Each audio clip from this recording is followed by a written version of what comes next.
Ngayong holiday season, usong-uso na naman ang bakasyon kasama ang buong pamilya. Pero mag-ingat po kayo dahil sa reklamo na aming natanggap, naku po, ang inaasahan nilang bakasyon grande na uwi sa pambubudol. Paano nangyaring modus na ito? Yan ang ating ibubuking. Talamak at kaliwat kanan pa rin ang mga naitatala mga scammer sa bansa. At karamihan sa kanila sa social media umaatake at naghahanap ng mabibiktima. Lalo na ngayong Disyembre kung saan mas aktibo ang mga kawatan. At dahil sunod-sunod na holiday, marami ang naengganyong magbakasyon sa mga #staycation. Sa datos ng PNP-ACG, simula taong 2023, nasa higit 200 na ang naitatalang biktima ng tinawag na accommodation scam o travel and tour scam. At patuloy ang paglobo nito hanggang ngayong taon. Nakilala namin si Melanie, hindi niya tunay na pangalan, biktima ng accommodation scam. Kwento niya, Setyembre nito lamang taon na magpadala siya na mensahe sa isang FB page na nag-aalok ng murang accommodation sa isang sikat na hotel sa Maynila. Matapos ay nakausap niya ang nagpakilalang umano'y representative hotel. Matapos ay nakausap niya ang nagpapakilalang umano'y hotel representative. Kasi naghahanap kami ng pwedeng pag-staycation para sa darating na birthday ng anak ko. Then, nag-search ako sa Facebook. Nakita ko nga yung staycation na yun. Doon, nag-message ako. Tapos, in-offer niya nga yun sa akin na ganyan nga. Nagbayad ako kinagabihan. Pagklas ko magbayad, hindi na siya nagre-reply. Sa magagandang salita, tila nahulog na sa pain si Melanie. Ang alok kasing staycation, mura na, maganda pa. Dahil dito, agad siyang nagpakawala ng pera matapos ang ilang oras lang ng pagpapalitan nila na mensahe. Kaya naman si Melanie, hindi nagawang mag-background check pa. Actually, nung September first week pa ako nagchat sa kanya. Pero hindi ko masyadong inaano pa kasi sabi ko napakalayo pa kasi nga October pa yung birthday ng anak ko noon. So, sa mga September 17 yung nagchat ulit po ako na ganyan. Kasi nga based dun sa mga review sa Facebook page nila na ganun nga maganda, sa madaming review. Kaya naano talaga ako na okay, sige, legit siguro naman to. Sobrang excited na nga po ako. Nag-send po siya ng ID. Kaya ayun sabi ko nga, legit siya kasi nagsisend po siya ng ID na ganyan nga na yun nga yung passport niya noon. Kaya talaga ako, nagbayad na ako ng kinagabihan. Ngunit ang ngiti ni Melanie unti-unting napalitan ng kaba nang hindi na niya muling makontak ang seller na nag-alok sa kanya matapos niyang bitawan ng pera. Nung gabi na sabi ko lang, hindi na siya nag-reply, ganyan. Naano ko lang, sabi ko baka tulog na kasi gabi na, ganyan. Nung sabi ko, na-scam na ata ako.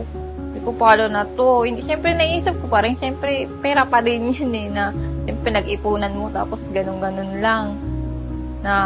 Sabi ko nga, excited na tong anak ko kasi gusto niya nga yung lugar na yon. Tapos, ayun na, hindi na siya nag-reply talaga. Tapos, chat ako ng chat. Hindi na siya nag-reply, sinisin niya na hanggang binalak niya na lang ako. Sinubukan niyang gumamit ng ibang account para makausap ang seller, pero agad siyang na-i-block nito.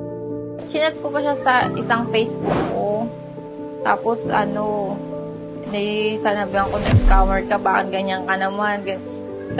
Excited kami, tapos ikaw, ginaganyan mo lang kami.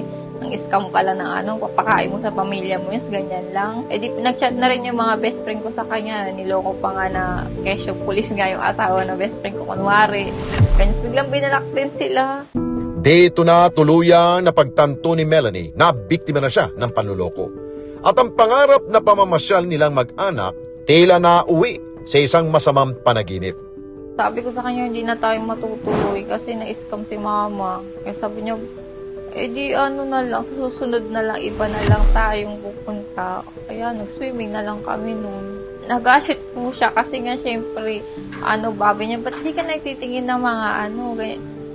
Nagpaniwala ka sa mga ganyan. Tinanong ko nga anak ko saan mo gusto. Kasi nga siya naman may birthday.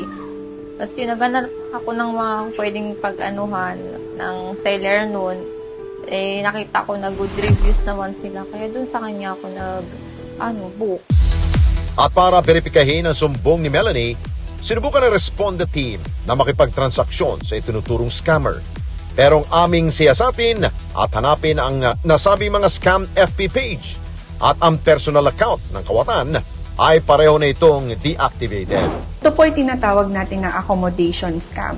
Ang nangyayari po dito, kadalasan ginagawa ng cybercriminals ay nagpo-post sila ng advertisement online that they are offering an accommodation, and yung client naman po or ang victim ay nagbo-book through online, nagme-message lang po sila through social media accounts, and once po na nakapagbayad na sila, binablock nila ito.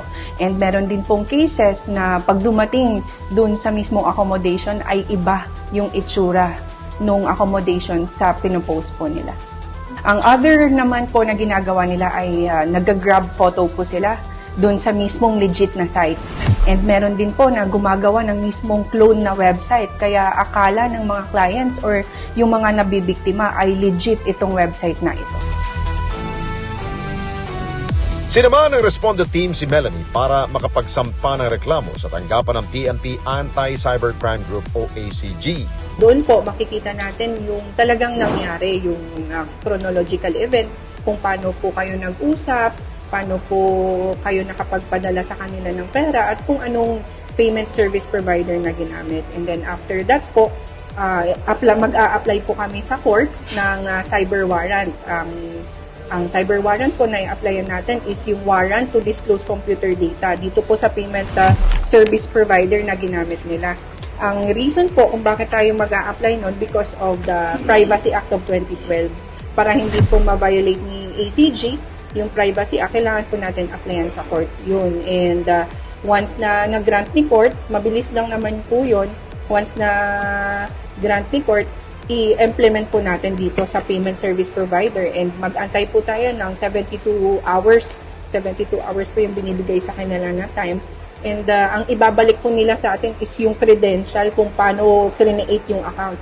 Pangalan, IDs, yung address niya po, lahat po ng pwedeng gamitin natin as evidence. And by that time po, yun yung magiging lead natin sa pagsampa ng kaso, kung sinong sasampahan. And ang mangyayari po doon is direct filing po. Hahanapin po natin ito kung sino man yung nakausap mo. Sa Facebook mo naman po, since na-deactivate na yung account, wala po tayong URL. So most likely, yung magagamit lang talaga natin is yung ito po, yung payment service provider at yung ID na sinend po sa inyo. Also, magkakandak po kami ng online investigation and cyber patrolling na rin and monitoring with regard dito po sa ginamit na account, kung legit po ba ito o hindi, at kung baka makita pa tayong maaaring kausapin na nabiktima din nila. Paglilinaw ni Police Lieutenant Arancilio, may prosesong kailangan sundin ng kanilang ahensya bago makuha ang ilang detalye ng hininalang scammer. At ang kaso maaring ihabla sa nasabing scammer ay ang paglabag sa Article 315 ng Revised Penal Code o swindling estafa in relation to Section 6 ng Republic Act 10175 o Cybercrime Prevention Act. Yun yung isasampa kasi ang ginawa pong panloloko sa iyo ay ginagamitan ng ICT or Information and Communications Technology. Yun yung mga devices, yung katulad niyan sa cellphone, nag-usap kayo sa cellphone, or it was done online or sa mga social media accounts. Kagaya nito po, Facebook. And yung transaction niyo po is payment service provider. So pasok na pasok po siya doon sa Cybercrime Prevention Act of 2012. Ang possible na kaso na penalty niya depende doon sa appreciation ng court, sa gravity ng offense, though 1 degree higher po yung magiging penalty niya if ever na found siya guilty po dito. So magiging 6 years and 1 day to 12 years max yung kanyang imprisonment. Sa kabila nito, may paalala naman ang PNP ACG sa mga staycation owner na maging mapagmatyag at i-report kung sakaling magamit sila ng mga cyber criminals. Pag kayo po ay nabiktima ng accommodation scam, ang pwede niyo pong puntahan ay una-una ang PNP Anti-Cybercrime Group. Ang pinaka-main office po namin ay sa Camp Crame, And meron na din po kami regional, provincial, down to municipal level. May offices na rin po kami. Kung meron man pong pinakamalapit na police station sa inyo, hanapin nyo lang po yung cybercrime desk. And kung hindi po nila kaya, i-refer po nila kayo sa PNP-ACG. Maaari din po kayong mag-check sa website namin, PNP Anti-Cybercrime Group. Meron po kaming mga hotlines doon para makatawag po kayo for inquiries po. Paalala po ng PNP-ACG, sa tuwing magbubuk po tayo online or sa mga online transactions po natin, kailangan po natin mag-ingat at maging mabusisi. Since hindi po lahat ng nakikita at napapanood natin sa social media ay tama. Mas mainam po na gumawa tayo ng do your own research para maiwasan po nating ma-scam. Ang dapat pong dalhin ng biktima ay yung mga documents na pwede nating gamitin as evidence. Ito po yung transaction nila, yung conversation po nila, and yung receipt po ng payment service provider or banking institution na ginamit ng cybercriminals. Lahat po ng ito ay ipiprint nila at dalhin po nila dito sa PNP-ACG para ma-assess po namin yung sitwasyon at alam po namin kanong gagawin. Natuto na si Melanie. Simula ngayon ay kanyang dream vacation, iaasa na niya sa legal at legit na FB page lamang kasabay ang pagiging mapanuri niya sa lahat ng transaksyon na kanyang gagawin. Mag-double check po talaga. As in, sila sa mga page, magtanong sila kung legit ba to kasi syempre marami rin naman nakaka-experience. So, dapat talaga matinding pag-iingat, double check sa lahat ng mga ginagawa, lalo na pag online transaction. Sa mga katulad ko na nagbubook online, mag-double check tayo lagi. Huwag tayong magpaniwaliwa sa mga nila sinasabi nila na ganito, may breakfast buffet kineme, yung mga nasabi nila na maraming free. Huwag tayong papadala sa mga ganong bagay kasi yun pala pag disaster na yung susunod. Ang Responde hindi magsasawa na magpapaalala. Huwag basta-bastang kakagat sa mga ipinapakita sa social media. Palagi maging sigurista at tiyakin ang inyong mga nakikita tunay at hindi imbento lamang ng mga manlulokong hangad lamang ang inyong pera. Ika nga nila, walang manluloko kung tayo mismo ay hindi magpapaloko.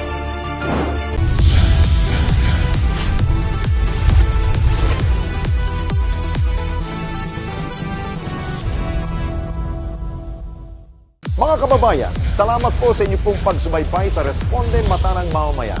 Para mapanood pa ang iba pa naming pagresponde sa ating mga kababayan, i-click lamang ang subscribe button o i-follow lamang ang Net25 social media pages at Net25 TV.